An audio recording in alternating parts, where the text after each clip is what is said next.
Pass fire ngoma highlighter Agaza Connector Kuchema Kweita kunge kwangu ubati zuva nezuva mumatama mune misodzi vanotaura vachiti ndacherudzi samatenga dzikaenda kuda munyara Azadzangu nechiterera Aregira chininyangira Achimarira nondireverera Ndogara tango chipondera Ndingori munhu akashoreka Zvondirwadza pandopfuura vosara vachiseka Baba, ndirerenda kuda kupepuka Zvandatove chaya kondora ratoyaruka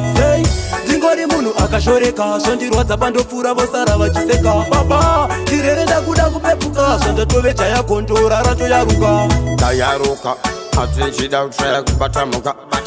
Mamero ashingokwanuka Ansimfana yeye acharasika Achitaura, chayaura Asingazile kuti ndova chakaura Ine ngoma ndichakuvarura Paswa yabaudze kuti tostaura Kuna mwari Ndingori munhu akashoreka Zvondirwadza pandopfuura vosara vachiseka Baba, ndirerenda kuda kupepuka Zvandatove chaya kondora ratoyaruka Ndingori munhu akashoreka Zvondirwadza pandopfuura vosara vachiseka Baba, ndirerenda kuda kupepuka Zvandatove chaya kondora ratoyaruka Ndiri padhogukutsa musuwo dai mambozarura Sewairi musango ndoda anotarira Mondiringa richibuda svika ronzi ranyura Especially paya ndarara mumachira nekusaziva vamwe ndinotadzira Pasifaya uri sei ndobva ndavakanzira Nezvimwe zvitadzo zvandakaita mukukura Tenzi ndapota mundichenese pandouya Ndingori munhu akashoreka Zvondirwadza pandopfuura vosara vachiseka Baba, ndirerenda kuda kupepuka Zvandatove chaya kondora ratoyaruka